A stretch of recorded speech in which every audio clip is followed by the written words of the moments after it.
one drifting as if the heavens themselves hesitated to let it touch the earth. The railway station, a clabbered skeleton against the pale sky, stood half swallowed by the blizzard. Its platform was deserted save for a single figure, thin and trembling, clutching her shawl tighter, as though that worn scrap could bar the cold. Isla Mayfield's boots were cracked, her cheeks raw with frostbite, and her eyes, hollow yet stubborn, searched every passerby for mercy. The townsfolk didn't look long. A few glanced, pity flickering like a match snuffed before it caught. Others smirked. A drunk laughed outright, his words slurred and cruel. "There's the barn rat. Too proud to wed, too poor to eat." Their voices clung to her like the wind, whispering reminders of shame she already carried deep inside. She stepped forward anyway, voice breaking as she offered what little she had left. "I'll sleep in the barn.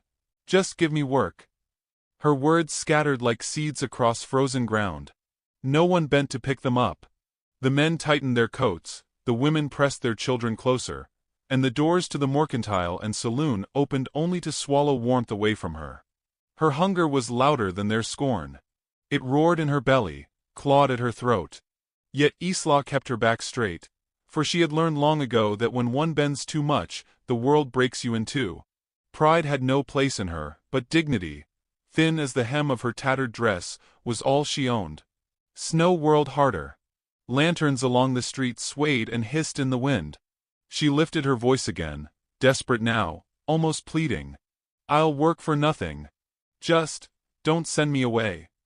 Silence answered her. A silence sharper than words. Then a shadow shifted at the edge of the crowd. Broad, motionless, watching. He was taller than any man there, bare-chested beneath a draped buffalo hide, his skin burnished bronze against the pale snow. His hair fell long and dark, caught in the wind like black banners. An Apache, unmistakable. The weight of him drew every eye, yet he stood unmoved, his expression unreadable. Isla felt his gaze before she met it. It pressed upon her like heat against ice, steady and unyielding. She flinched, not from fear but from the strangeness of being seen at all. Her heart hammered as though it, too, wanted to flee into the snow. Whispers rose behind her. "That's Tejon Red Elk. Keeps to himself. Wild blood, dangerous."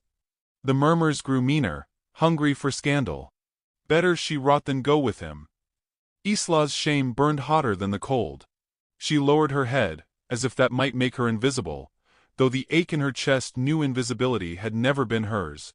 For too long she had been the spectacle, the cautionary tale, the girl left behind. Tejon moved then. Not hurriedly, not hesitantly, but with the heavy certainty of a man who never asked permission. Snow crunched under his boots as he crossed the distance between them. He said nothing. The town fell silent, the hush broken only by the hiss of falling flakes and the distant groan of the train engine cooling on the tracks. He stopped before her. Close enough that she could see the faint scars scored across his shoulders, the frost clinging to his hair, the stillness in his dark eyes. For a breath, she forgot the cold, forgot the crowd. Then he lifted one hand. A hand roughened by labor, strong enough to split stone. He offered it without word or explanation. The gesture stole the breath from her lungs. She wanted to shrink back, to ask what he meant, to beg him not to make her shame deeper by toying with her need. But the hand did not waver. It hung there, patient as stone, as if he had already decided she was worth the offering. The crowd stirred. Someone hissed, "Don't you dare." Another spat in the snow. The preacher, old Amos Clay, murmured something under his breath like a prayer too tired to rise. Isla's legs wavered. She thought of her father's voice, rough with whiskey and disappointment. "You'll never be wanted. Not by man, not by God." She thought of the barn doors she had hoped would close behind her, shielding her from wind though never from judgment. And she thought of this hand, this impossible hand, waiting. Slowly, with trembling fingers, she placed her palm against his. His warmth startled her. His strength steadied her. He closed his hand around hers, not harshly, but as if sealing a pact. Gasps erupted. "She's lost. He'll shame her. It's sin." Tejon did not glance at them. He turned, guiding her away from the platform, each step heavy and certain. She half stumbled beside him, not daring to look back, though the whispers clung to her ears like frostbite. Words that would follow her long after the snow melted. They passed the saloon, its windows glowing gold with laughter she would never enter. They passed the church, its bells silent under the storm. At the edge of town the buildings gave way to white fields and pines bowed with ice. The road stretched endless, yet the hand holding hers never loosened. The wind softened. Snowflakes landed gently now, dusting her lashes, catching in his hair. She studied him in stolen glances.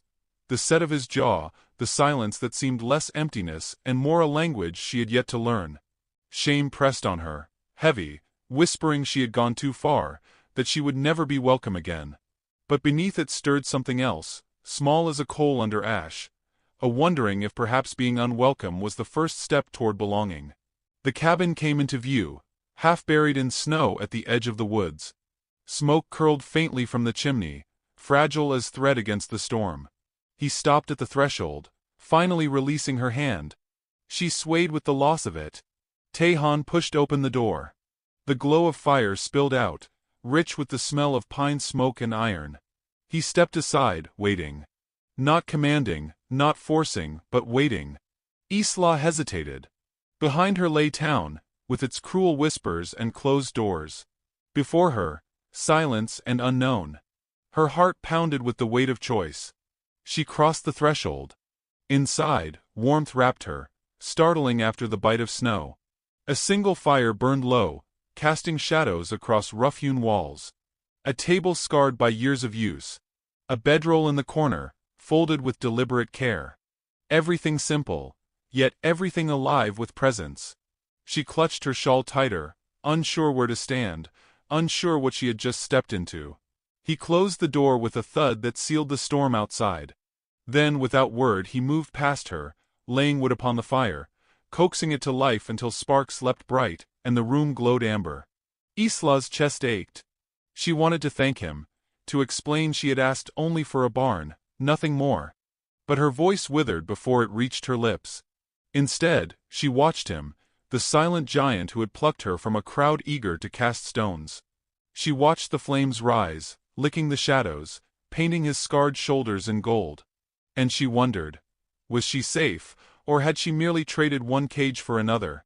Outside, the wind howled louder, as though the town itself shouted its judgment across the fields. Inside, firelight flickered, her breath shivered, and her fate turned upon a man who had not spoken a single word. And when his eyes lifted at last, dark and unblinking, fixed on her across the glow, Isla felt a tremor of fear and hope entwined. For in that gaze she saw no pity, no scorn, only a question. A question she did not yet know how to answer. The fire cracked and spat, filling the small cabin with the scent of resin and smoke. Isla stood near the door, her damp shawl clutched around her shoulders, her heart still racing from the journey through town. She had expected the barn, expected straw, the bite of cold, a corner where she might curl unseen. Instead this man, Tehan, had opened his door and led her into warmth. The strangeness of it unnerved her more than the storm. He said nothing as he moved about the room, stacking logs with practiced care. His silence pressed heavier than words could. Isla shifted her weight from one worn boot to the other, the floorboards creaking beneath her, as though voicing the unease she could not speak. At last he gestured, a simple motion of his hand toward the chair by the hearth. She hesitated, pride warring with need, then lowered herself onto it. The heat stung her cheeks, and for the first time in days her fingers began to tingle with returning blood. She bit her lip to keep tears from spilling, tears that would expose how close she had been to breaking. Tehan crossed the cabin, lifted a clay pot from the shelf, and filled it with snow he scooped from just outside the door. He set it near the fire to melt.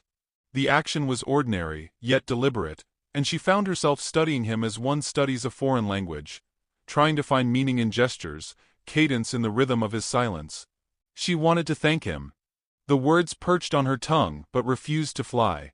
Perhaps she feared they would sound like begging, and she had begged enough in one day. So she sat still, hands folded tightly in her lap, letting the crackle of pine carry the conversation neither dared to start. Time passed slowly. The snow melted into water, the water into steam. He poured it into a tin cup, dropped in dried herbs from a pouch, and set it before her. The warmth seeped into her palms, into her chest. She sipped cautiously, the bitter taste grounding her more than any comfort food might. She glanced at him again, expecting his eyes to be elsewhere, but found him watching her with a stillness that unsettled and steadied all at once. Not a gaze of possession, nor of disdain, but one that seemed to weigh her presence as if deciding whether she belonged here. She lowered her eyes quickly, ashamed of the thought that perhaps she did not. The storm outside beat against the walls. The wind howled like voices calling through the night, gossip made of snow and ice. In her mind she could hear them. The jeers, the curses, the certainty that she had traded dignity for shelter. Shame pressed down, heavier than the storm. She wrapped her arms around herself and wished for invisibility. Tehan moved again, pulling a thick wool blanket from a trunk in the corner. He set it on the floor near the fire, spreading it with careful precision. A second motion followed, his palm pressing down firmly, as if to say this space is yours. Her throat tightened. She had asked for a barn. Straw. Shadows. A place to disappear. Instead, she was given the center of his home. It was too much. Her pride resisted, but her body, trembling with exhaustion, betrayed her. She lowered herself onto the blanket, curling her knees to her chest. The warmth from the hearth touched her face, and her eyes grew heavy despite the whirlwind of thoughts tearing at her. She could not understand him. Why he would risk the wrath of town, why he offered comfort to a stranger when others would not. But she knew that for tonight at least, she would not freeze. Her breath slowed. Sleep hovered near, but shame and fear kept it at bay. Each creak of the cabin startled